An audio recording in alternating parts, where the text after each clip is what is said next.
All right, guys, what's going on? This is Robbie One Kenobi bringing you my WWE Hell in a Cell 2015 review. I just finished watching the show not too long ago. I wasn't able to catch it live because I was working late last night. So I watched the first half of it when I got home from work, and then I watched the second half earlier today. Finished watching the show. I'm recording this as of Monday, October 26th, in case I upload this a day or two later. But overall, I thought the show was pretty good for the most part. I don't want to say all right, but I'd have to say that match quality-wise and show quality-wise, it was a pretty good show. And I definitely have to give WWE props for one notable aspect of this whole show, and that was clean finishes. Every match on this card had a clean finish, and I was happy. There were certain matches that needed clean finishes. They got those clean finishes. No screwy finishes, no screwy crap like that. So kudos to WWE for giving us straightforward finishes in all these matches. Let's get right down to my review. We kicked off the show with the John Cena United States Open Challenge. Yes, you heard me right. John Cena opened up this year's Hell in a Cell pay-per-view. This is the first time that Cena's opened up a pay-per-view or special event since 2004, believe it or not, when he challenged Big Show, ironically, for the United States Championship. So, yes, John Cena opened up Hell in a Cell 2015 with his United States Open Challenge. So, of course, he was going up against a mystery opponent, and there was a lot of speculation going into this match. Who would be the mystery opponent? Would it be Tyler Breeze, Samoa Joe? Would it be Carlito? Would it be Dean Ambrose? Would it be Braun Strowman? Would it be Luke Harper? Etc., etc. Out came Zeb Coulter. And at first I was like, Zeb Coulter. Like, I was happy to see him because we haven't seen Zeb Coulter in pretty much a year. So I'm thinking, okay, he's going to introduce Jack Swagger. You know, real American going for the United States Championship. Coulter cuts his promo where he says basically, I think it's time for people of all races and color to come together. And then he introduces Cena's opponent. And that opponent turns out to be Alberto Del Rio. You heard me right, and you're seeing that image right. Alberto Del Rio returned to WWE a year after he was fired, after that controversy went down. Controversy went down. I can speak English. Thank you. Alberto Del Rio, Alberto El Patron himself, is back in the WWE. He answered Cena's challenge. He got a nice pop from the crowd. I was shocked to see him because what was funny about this whole thing was I knew Del Rio. I heard these rumors about Del Rio possibly returning to WWE. And I said, well, hey, what if Del Rio returns to answer Cena's challenge? And I thought about it last night at work. But then I was like, well, I don't want him to leave Lucha Underground because I'm loving the feud he has with Johnny Mundo. I want to see that continue and ultimately culminate in some killer finale, grand finale. But Del Rio returned, and he answered Cena's challenge. And overall, this was a nice, solid opener for what it was because this match only went, I think, 6-7 minutes. I don't know if that was because of time constraints, because of the two Hell in a Cell matches that they had, but the two Hell in a Cell matches that we're going to go down later on in the night. But yeah, it was a solid opener for the 6-7 minutes that Cena and Del Rio wrestled. Del Rio was laying into Cena with some vicious kicks to the hamstring. I mean, Del Rio, he's well versed in those kicks. Overall, guys, like I said, solid opener. I can't really say much about this match. Towards the end, Cena got his win back by, plowing through Del Rio with his wicked clothesline as Del Rio was getting ready to set up for the cross arm breaker. He hit his 5 moves of doom, went for the AA. Del Rio countered with a backstabber, and then he knocks Cena out with a wicked home run of a super kick, the same super kick that won him the World Heavyweight Championship, to quote JBL. 1, 2, 3. Alberto Del Rio knocks off John Cena and becomes the new United States Champion. That crowd popped. I was happy for Del Rio. I was shocked that it ended that early. But Alberto Del Rio is your new United States Champion. I can't wait to see how things go with him as champion. I hope he has a better run here with WWE than he did last year, because last year just looked to be a very miserable point in his career. I hope things go well for Del Rio. Like We Are Pro Wrestling said, let Del Rio be himself and he'll be fine. And I'm looking forward to seeing Del Rio go up against guys like Neville, guys like Cesaro, Kevin Owens. I would love to see Kevin Owens versus Alberto Del Rio. Roman Reigns versus Alberto Del Rio. Dean Ambrose versus Alberto Del Rio. Bo Dallas. Possibilities are endless with Del Rio back in WWE. And I'm interested in seeing how this relationship between him and Zeb Coulter goes, this whole partnership. Because if you remember, almost 3 years ago, they were feuding against each other when Swagger was with Coulter regarding the World Heavyweight Championship. Swagger was going after Del Rio's title, and Coulter started the whole Real American gimmick and was bashing Del Rio and, Mexico and everything. So it's interesting to see these two come together. But other than that, guys, like I said, solid opener, 2 stars. Just because it was a 6-minute match, and for how the match progressed, as always, match ratings down below in the description box.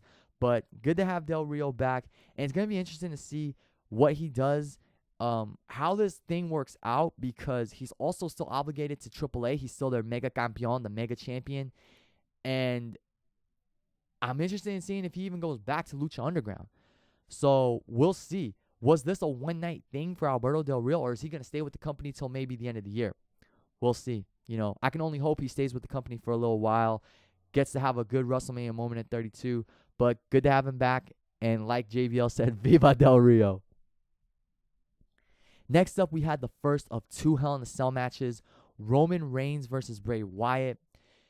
This was an awesome match, guys. I loved this Hell in a Cell match. This was a friggin' fight, like it had to be. Crazy weapon spots, crazy table spots, hard-hitting moments from both Roman and Bray. Both of these guys delivered an awesome Hell in a Cell match.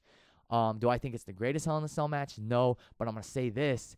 It was definitely better than Rollins versus Ambrose last year. Don't get me wrong, that was a really good Hell in a Cell match, but this Hell in a Cell match between Roman and Bray delivered, and truly delivered. You had Bray Wyatt, opening up on Roman with a kendo stick that he brought into the ring.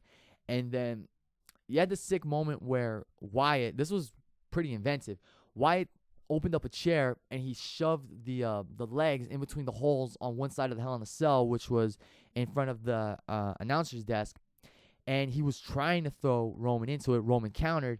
And when Roman countered, he got not one but 2 kendo sticks, and he went walloping on Wyatt.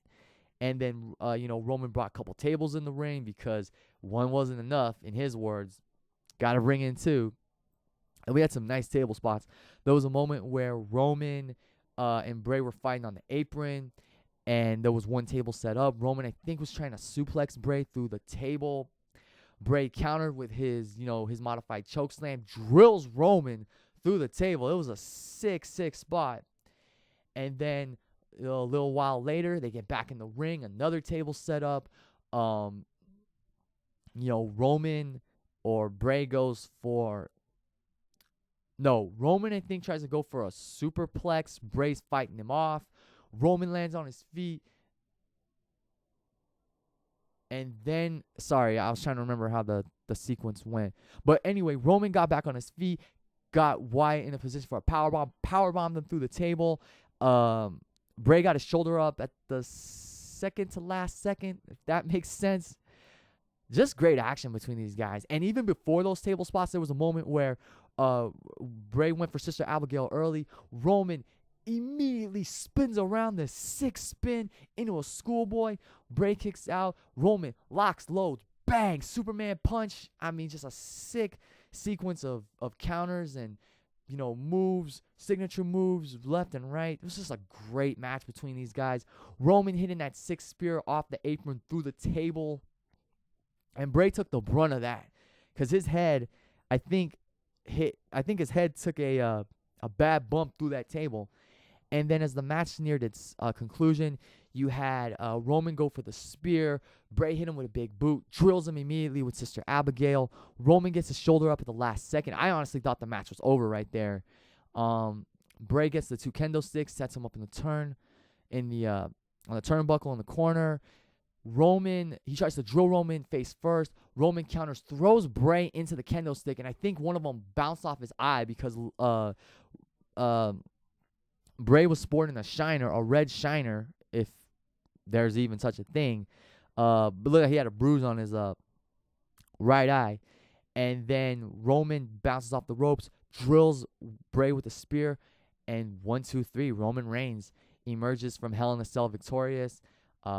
4 stars, guys. I mean, this was just an awesome Hell in a Cell match. I loved it. Kudos to both guys. They both put up a great effort in that match. Strong performances from them both. And the Roman Empire continues to flourish. So, like I said, kudos to those guys. It was just an awesome Hell in a Cell match. And that's pretty much it. That is pretty much the end of the Roman Reigns Bray Wyatt feud. We'll see where both guys go from there. But like I said, 4 stars, awesome match, and kudos to both guys for delivering in a hell of a Hell in a Cell match. Next, we had the Tag Team Championship match. The New Day defending against the Dudley Boyz. This match was all right. I think this match was not as good. I don't think this match was as good as their previous matches at Night of Champions and the Madison Square Garden house show. Honestly, I'm getting sick of this feud between the New Day and the Dudley Boyz. I said in my my Night of Champions review that if done right, this feud between the Dudley Boyz and the New Day could have been one of the more significant tag team feuds in recent years. But it's just boring. I just don't feel this feud anymore. Of course, the Dudleys have won the last 2 matches via DQ because of interference from Xavier Woods. Xavier Woods wasn't in the match this time because he got powerbombed through the table by the Dudleys on Raw. And I honestly thought at that point the Dudleys are going to win the tag team championships. But no, what ends up happening is Kofi Kingston grabs the trombone. I'm not going to go through this match because it was all right. I don't even remember a lot of it. What I do remember was Biggie and Xavier, not Biggie and Xavier, Biggie and Kofi trying to one-up the Dudley Boyz by doing the was up headbutt on Devon, but Devon countered that. Dudley Boyz hit their variation, and Bubba one-upped Big E by doing his own variation of that little, what is that move? The pelvis thrust, whatever that move is. Anyway, Kofi comes in with the trombone, throws it to Bubba, pretends that, feigns that he got hit in the face with the trombone. And then the referee's looking at Bubba. Bubba's telling him, like, no, I didn't hit him. And the crowd's chanting, no, no, no. Bubba's like, listen to the crowd, listen to the crowd. So it looks like the ref's going to DQ the Dudley Boyz. But then the ref decides, no, he's not going to DQ the Dudley Boyz. And then Kofi, all of a sudden, miraculously is okay. He's fine because he goes complaining to the ref. But this was a clever ending. I'll give the match credit for this clever ending. While in the midst of complaining to the ref, Dudley Boyz hit a reverse 3D. They go for the patented 3D. Something happens. I forgot what it is.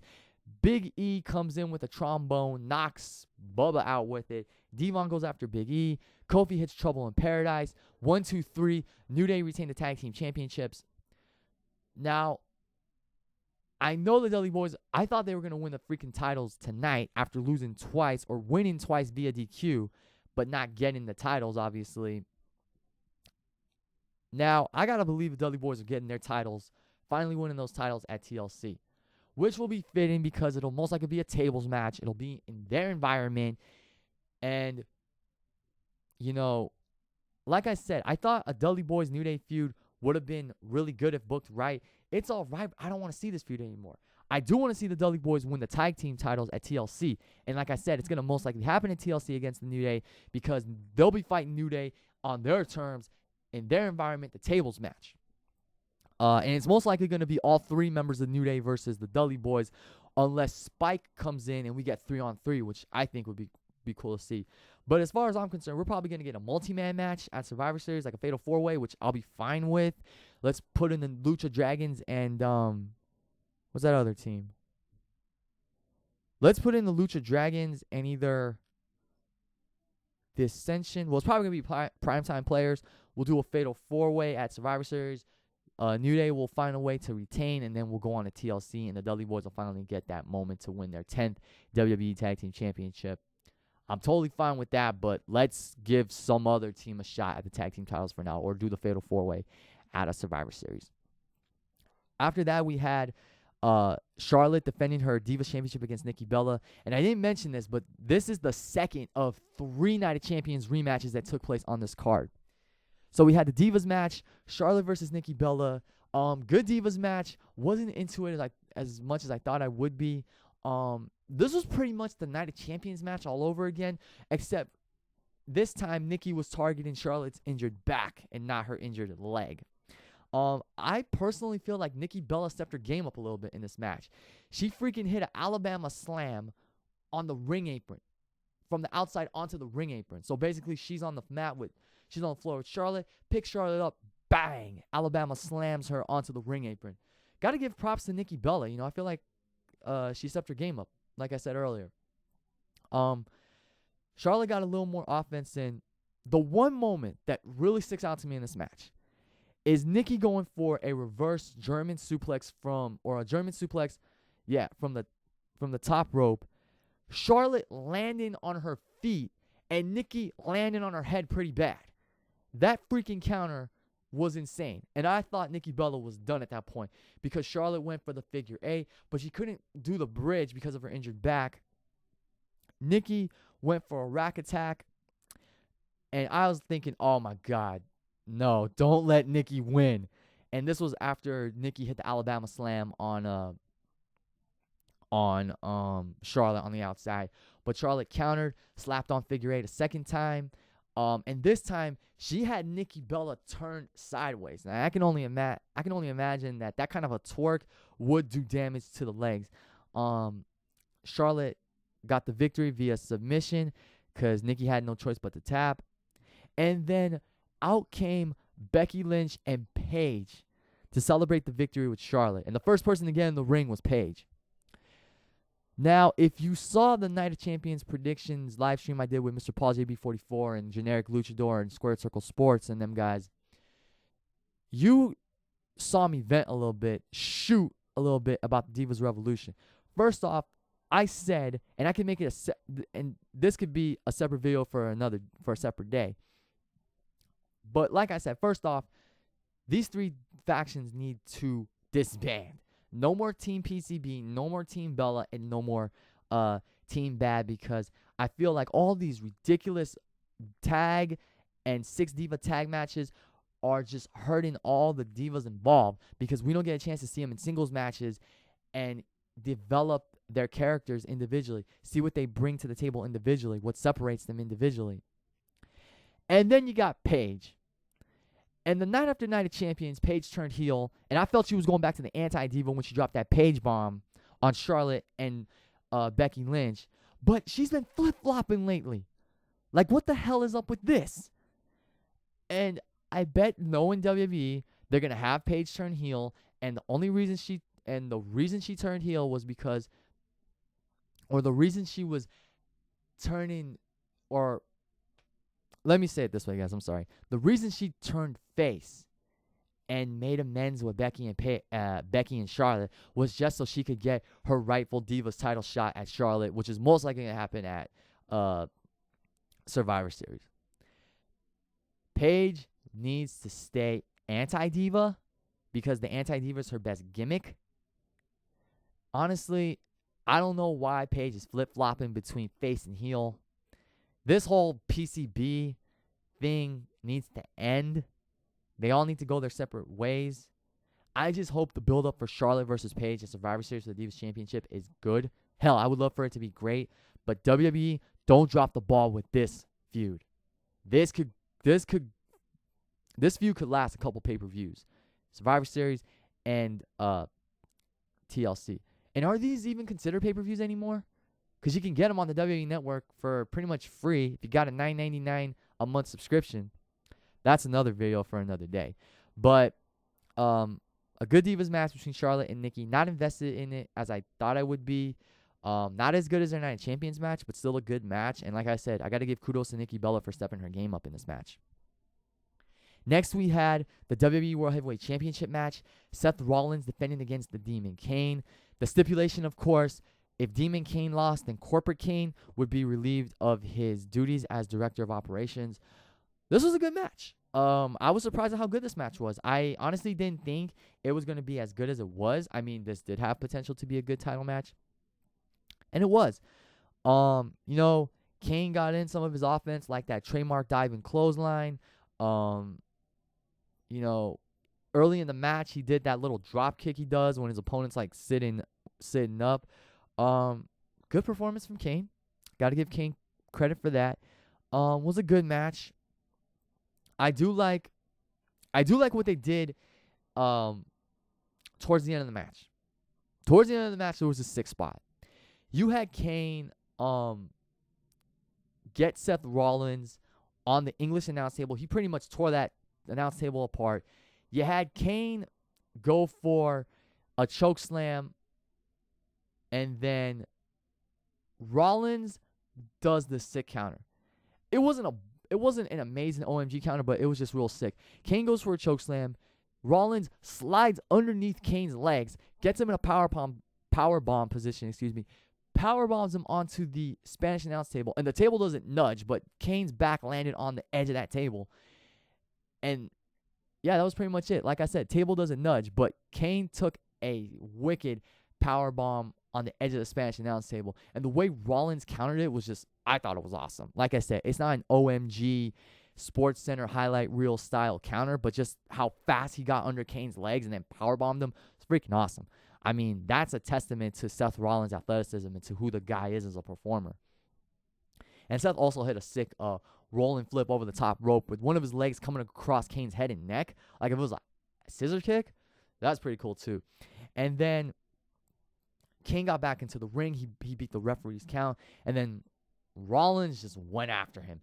2 diving knees from the top rope, 2 signature super kicks, and a pedigree to seal the deal. 1, 2, 3. Yes. Seth Rollins retains the WWE World Heavyweight Championship. He got a win on pay-per-view, and he got a clean win. I was so happy because Seth Rollins needed a clean, decisive win over Kane because he's gotten some screwy victories in the past. He's won via screwy finishes in the past. And of course, the booking has really hurt his title reign. His title reign has definitely not been the best that it could have been. But I was happy that he finally got a victory clean and decisively. It was over Kane, yes, but still, it was a clean, decisive victory. He didn't need the authority. He didn't need J&J security, and I don't even know if those guys are coming back. Seth got the victory all on his own. I love how he broke Kane down with those 5 moves. His 5 moves of doom. How you like that? So yeah, Seth Rollins retains the WWE World Heavyweight Championship.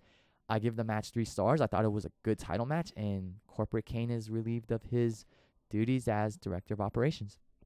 So we'll just have to see where this, I hope this feud is over with because Seth Rollins deserves a better, more credible, and this is no knock on Kane because Kane is a future Hall of Famer, no doubt.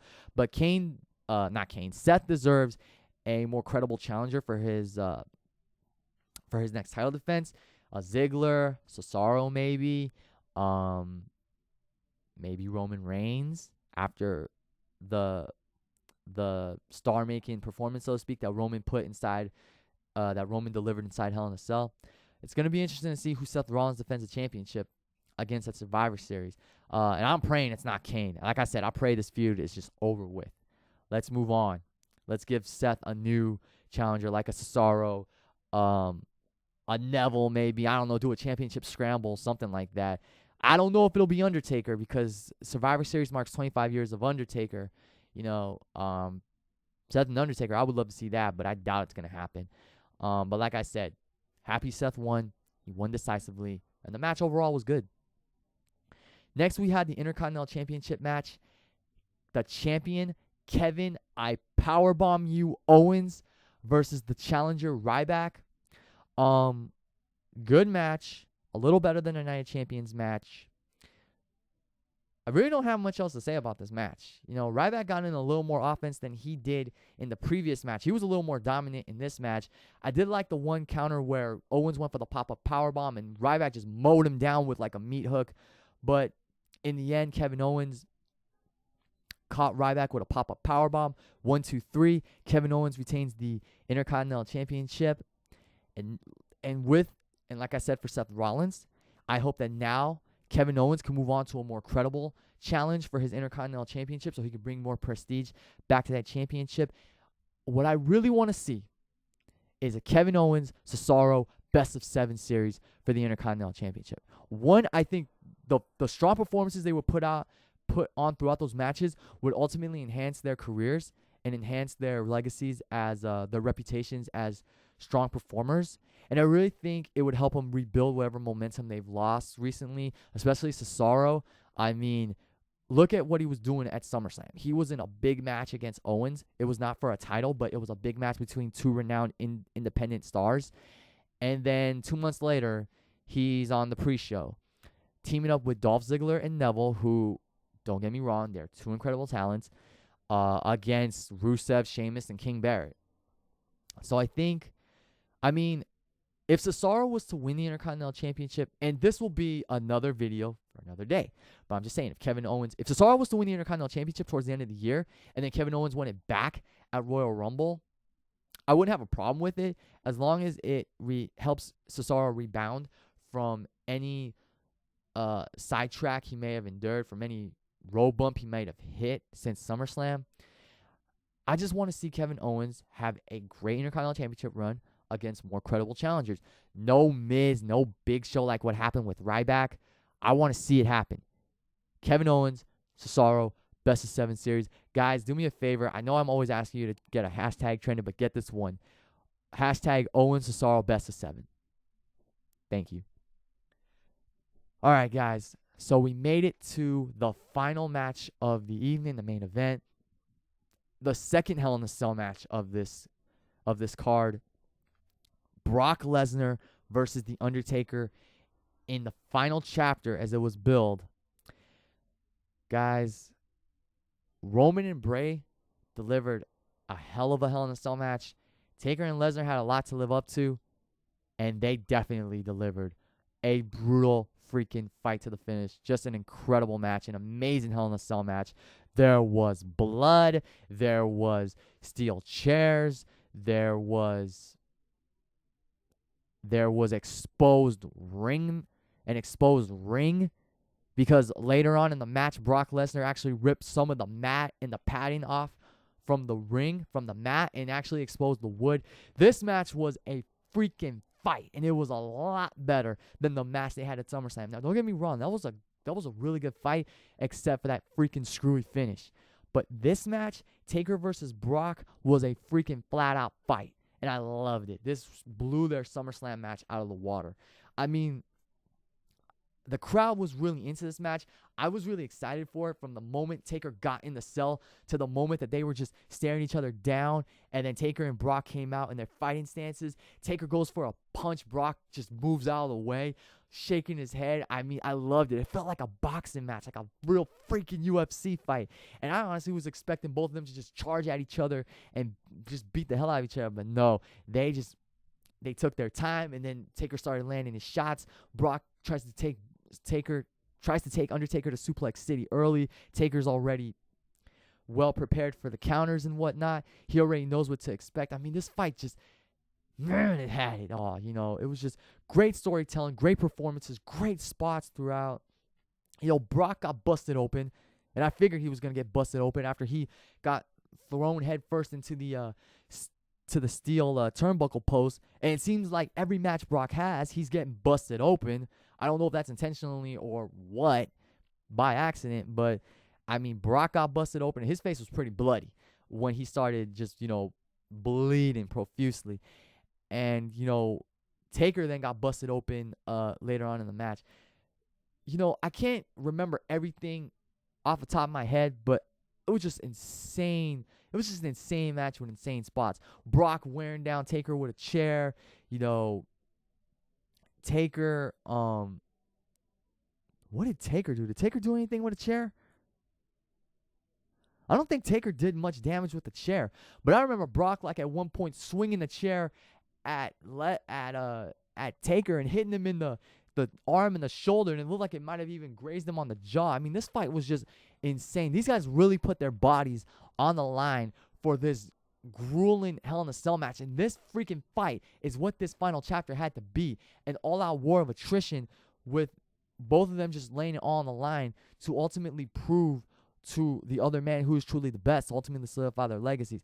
I mean, you had Taker chokeslam Brock on a small piece of that exposed. No, actually, he chokeslammed Brock on the exposed wood on the mat, and then he went for the tombstone, drilled Brock, but he didn't drill him on the wood. They made it sound like he drilled Brock on the wood. He didn't drill Brock on the wood. He drilled him on the mat, actually. Brock kicked out of that. Earlier in the match, Brock hit Undertaker with 2 F5s and a what is that word? A trifecta? Is trifecta the word when you hit 3 of something, 3 of a kind? Well, he hit Taker with 3 German suplexes, 2 F5s, and Taker still kicked out. I mean, it was just insane. There was a moment where Brock is ground and pounding Undertaker, and I know it's sports entertainment, but Taker was taking some clear blows to the head. If this was a UFC fight, they would have freaking stopped it. I mean, this felt like a shoot fight, so to speak, and I loved every minute of it. It was just an awesome match. It never got boring. Towards the end, Brock hit Taker with a low blow.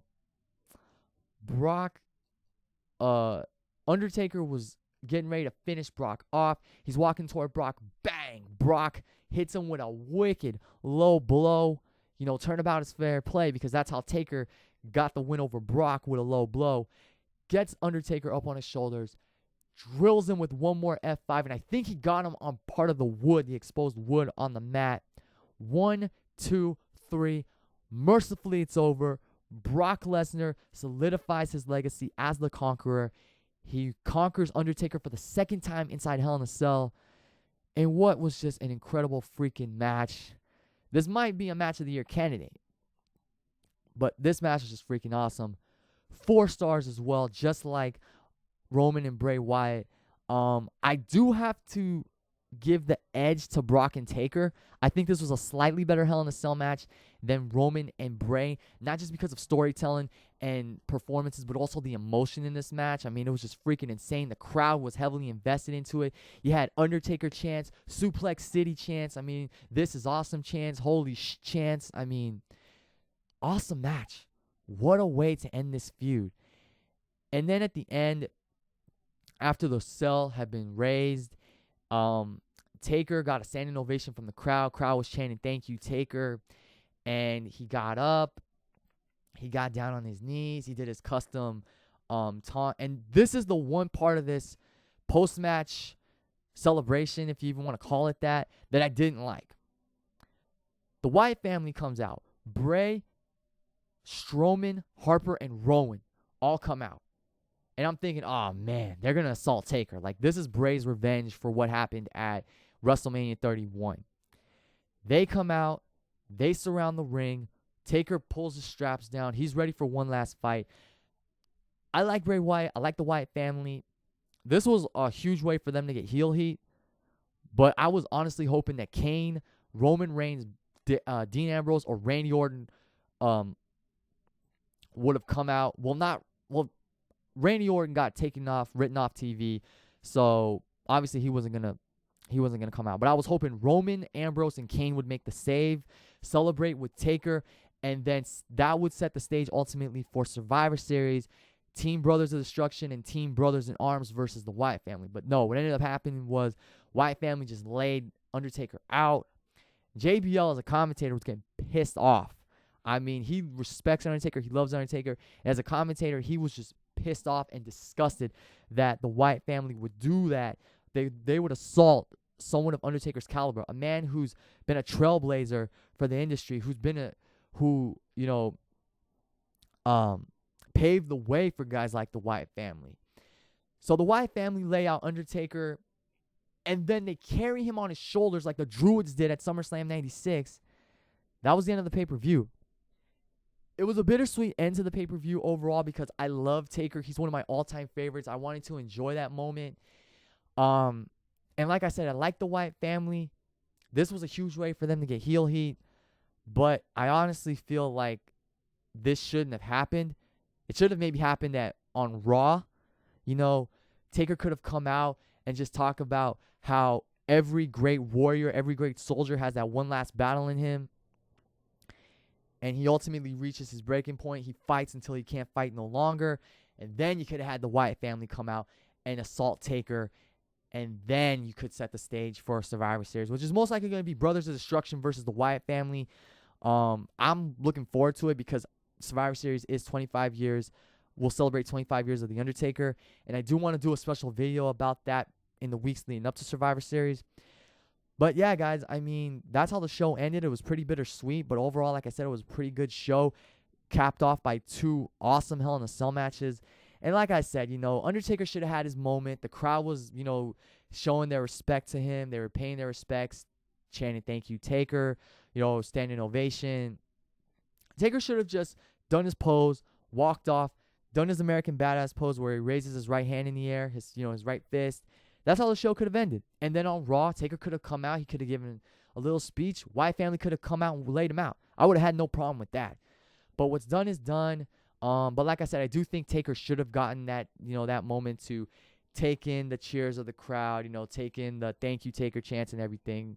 Because like I said, I love Taker. And his last rodeo is most likely going to be at WrestleMania 32. So let's just enjoy the time we have with Undertaker. Let's cherish these moments and let's just give him our respect and let him know how much we love him and how much we respect him. So that's my review, guys. Overall, I'm going to give Hell in a Cell 2015 6.5 out of 10. Pretty good show, like I said. 2 great Hell in a Cell matches. Taker and Brock, in my opinion, was the match of the night and the Hell in a Cell match of the night. And like I said, kudos to WWE for giving us straightforward finishes, especially in the Seth Rollins Kane title match and in the Undertaker and Brock Lesnar Hell in a Cell match and in the Roman and Bray Wyatt Hell in a Cell matches. I was expecting the Wyatt family to get involved and ultimately screw Roman over one final time and aid Bray in the victory. Excuse me. So that's it, guys. As always, thank you for listening. Thank you for watching. Leave your comments down below. Let me know what you thought of the pay-per-view. What do you guys want to see at Survivor Series? Do you want to see Brothers of Destruction versus the Wyatt family, or Brothers of Destruction and the Brothers in Arms, a.k.a. Roman Reigns and Dean Ambrose versus the Wyatt family? Tell me what you think. And, you know, like I said, as always, guys, thank you for watching. Thank you for listening. Click the subscribe button if you want to see more. Like, comment. You know the drill by now. Thank you, guys. Have a good day. Enjoy Raw, and I'll see you all later.